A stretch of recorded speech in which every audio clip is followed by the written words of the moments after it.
Hello everybody, welcome back. Today we are going to be ranking the top 5 sniper supports in Call of Duty Warzone. Coming in at number 5, we got the AMR 9. See here, in the red line, the AMR is pretty average at close range and actually has really solid long range TKs. Its pros are low recoil, solid DPM, and good bullet velocity. So its cons are bad mobility, slow ADS, and awful iron sights. Starting us off here, we got the AMR 9. This gun is kind of gimmicky in a way. Got low recoil, decent DPM, but it is chunky and its TTK is pretty average. As you can see here, its mobility is not the greatest. Alright sprint to fire, decently slow ADS. Now if you're fine with making it a little slower, you can tread out the Phantom Grip for the TA Venom stock, give it a little better sprint speed and even better recoil control. And if you just say fuck it, use the iron sights, you can throw on the Phantom Grip here. But in general, this would be your bet. Next up, we got the WSP9. So the WSP9 here in the green line, it's pretty average up close, but has pretty bad range, as you can see. So its pros are decent mobility, good close range TK, and the best damage, though it has bad range and a slow fire rate. Okay, this is the WSP9 class setup. In general, it's fine. I enjoy it. Its mobility's average. It's got decent recoil, decent ADS speed, pretty good sprint to fire. If you like the iron sights, I personally do, you can take off the optic and throw on the WSP factory stock to help its mobility some. But in general, I would recommend this to most players. Coming in at number 3, we got the good old Striker. The Striker here in the blue line is again pretty average up close, though it actually has the second best long range TTK. The Striker's best pros has low recoil, a solid TTK, and a good damage per mag. Though the nice thing about the Striker, it doesn't really have any major cons. It's just good all around. This is the Striker class setup right here. In general, it's just a jack of all trades. It doesn't have any major cons, just good all around.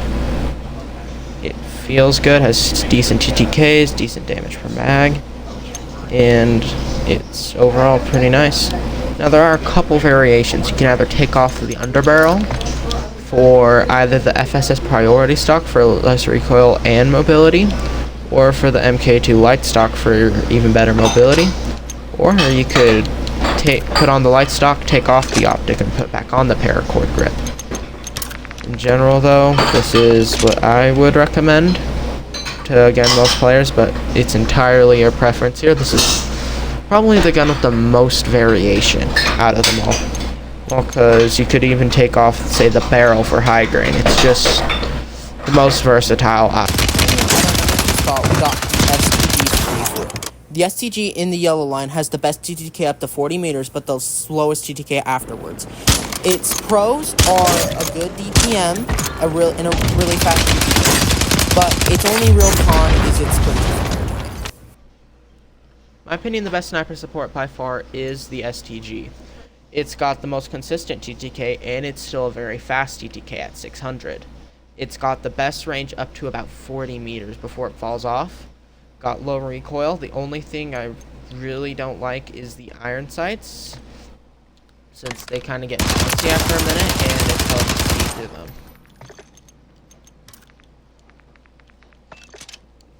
But there's honestly not much you can really do to change it.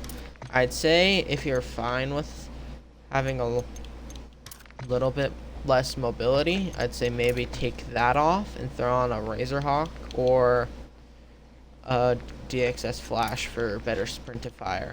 Or even if you don't mind the iron sights, pull this out to help it sprint to fire a little. It's the main weakness of this gun. But in general, this is an amazing sniper support, got by far the best bullet velocity, solid mobility. Overall, just amazing. And yeah. Now, best sniper support in Call of Duty Warzone is the static. The static here in the orange line has the best close and long range TTK, though you do have to hit a headshot to achieve these TTKs. Now, the static's pros here are the fact that it has a good damage per mag, the fastest close and long range TTK, and the best mobility. Now, the con of the static is the fact that you do have to hit a singular headshot. That's it, making this a very high skill weapon. Then we got the static class. It's got pretty low recoil all around and has the best TTK if you hit a singular headshot. Without it, it's just like the rest of the submachine guns on this list.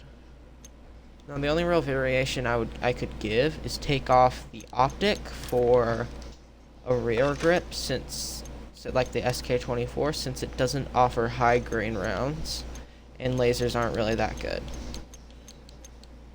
So this is one of the few things where most players would honestly prefer an optic, but it's just entirely. And that about covers it. If you guys have any observations or want to state your own opinions, just tell me in the comments down below. But overall, these are just my opinions. I want to hear yours. And yeah, hope you guys enjoyed the video. Try these guns out, and yeah, bye-bye.